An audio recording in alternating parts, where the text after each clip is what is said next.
Man, what the heck? 4,000 bucks and it doesn't even work.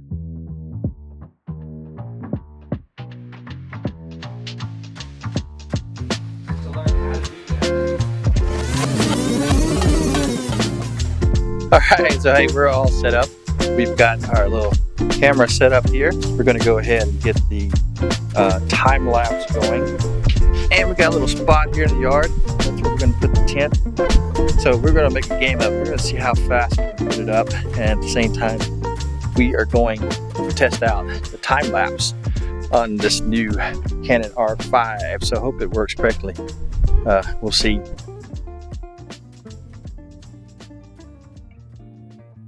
All right, hey, thanks for joining us this week. How are you? So in today's video, we're going to have something a little different for you. We're going to go over some gear that we recently purchased. We usually don't have too many gear videos, but we just recently purchased some new gear and thought we would share it with you. One of the new items we bought was a Canon EOS R5. Man, do I love this camera. We'll probably have a video coming soon that shows you some of the bells and whistles that nobody's talking about, so stay tuned for that.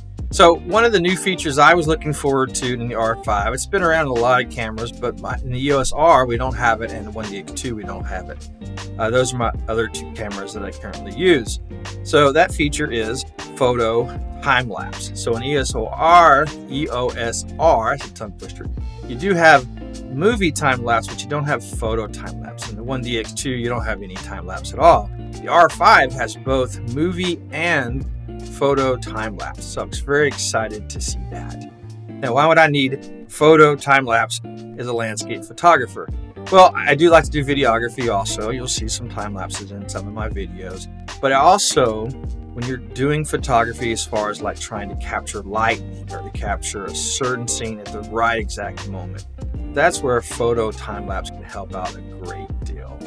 And we'll have videos coming up in the future to show you how to use that feature for that purpose. So while I was happy to see the photo time lapse in the R5, one of the first things we ran into is it didn't work. So there are going to be a few photographers out there.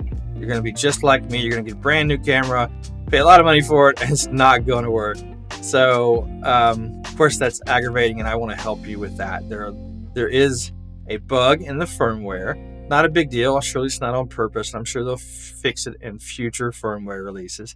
But there's a slight bug in the firmware, and it will affect a certain percentage of photographers out there. It won't affect everybody. I'll show you who it will affect in this video, and I'll show you how to work around it. So let's go ahead and jump into that. We're going to jump into the actual camera's menu, and I'm going to show you how to set up the time lapse. I'm going to show you how to look like it's working and it's not working, and then I'm going to show you how to fix it. So let's jump right in. Okay, if we go to the menu system here, move over to interval timer, choose to enable, and if you go inside there, press info, you can go ahead and set up the interval. Got every 5 seconds. If you leave it at number of shots 0, you will basically mean unlimited, so just keep going every 5 seconds until you choose to stop. So I'm going to leave it at that.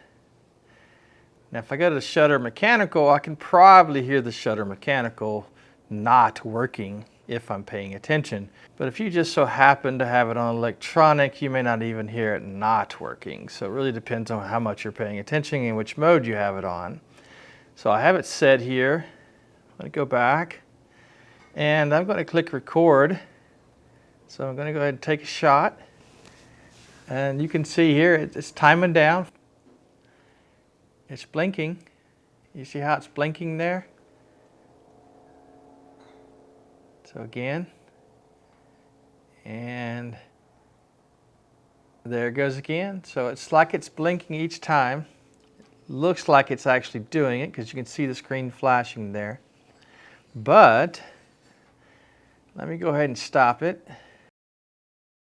If I go back into the menu here, and I'm going to go back up, put it back to interval enabled, go back in, go down to the info there.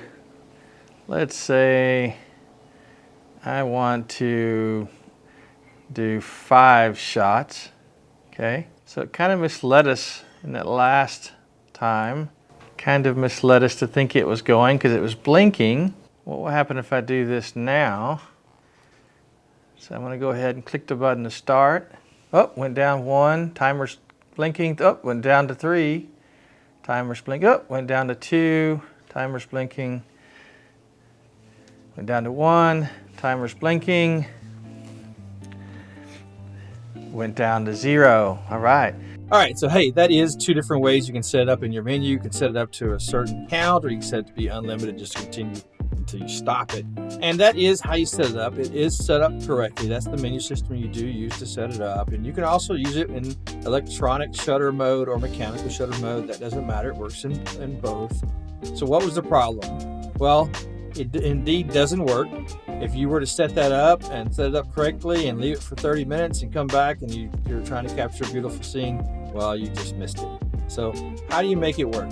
Let's go back in the menu system. I'll show you what the problem is. I'll show you why it's affecting certain photographers and only specific photographers.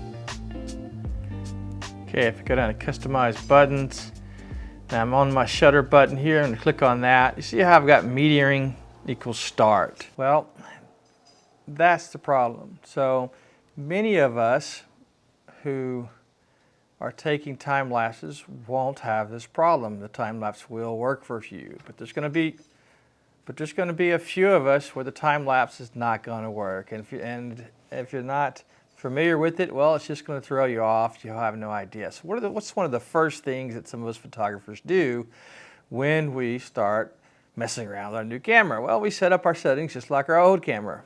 What's one of the key features that a lot of us like to use? Back button focus. So back button focus, you basically set up your main shutter button to only do metering start. You don't do metering. You don't do metering and autofocus start. So this is actually a bug with the Canon R5 firmware.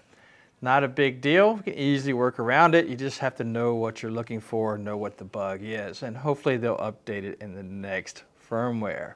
So if you have it set for metering start, so you can use back button focus, your time lapse is not going to work correctly. It's not going to take the shots. If you click over to metering and autofocus start, it is going to take the shot. So I'm going to click there.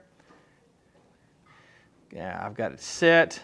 All right, well, hey, that's all there is to it. So the reason it won't work for certain photographers, again, is that, well, a lot of us like to set up our cameras for back button focus. The first thing we do when we get a new camera, or at least I do when I get a new camera, is I set it up for back button focus. As a photographer, I love using back button focus, and there's a certain percentage of us out there that do.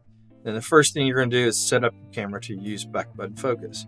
So that's the first thing you do. You start trying out the features, you try out the time lapse, it's not going to work. And that's the bug in the firmware. If you have the back button focus set up correctly, your shutter button will not do focus, and for some reason, if the shutter button does not set to do focus, then the photo time lapse will not work. Very simple.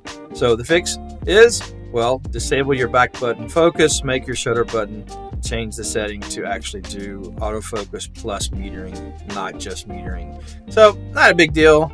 It's kind of a pain, but you know, it's a little nuanced, not a big deal. Change the menu, do your time lapse, change the menu back. No big deal, right? As long as you're aware of it. If you're not aware of it, you spend 30 minutes trying to capture a particular scene, and that scene actually is a one-time deal, you can't capture it again, well, that can be very aggravating. So but now you know, all you have to do is be sure to disable your settings on the back button focus, enable both autofocus and metering on your focus button, and you're all set. That's it. So that's the firmware bug. Hopefully they'll get it fixed soon in the future. Maybe if enough of us reach out to them, they'll go ahead and get that fixed. I hope so. It is kind of an inconvenience, but not a big deal. We can live with it.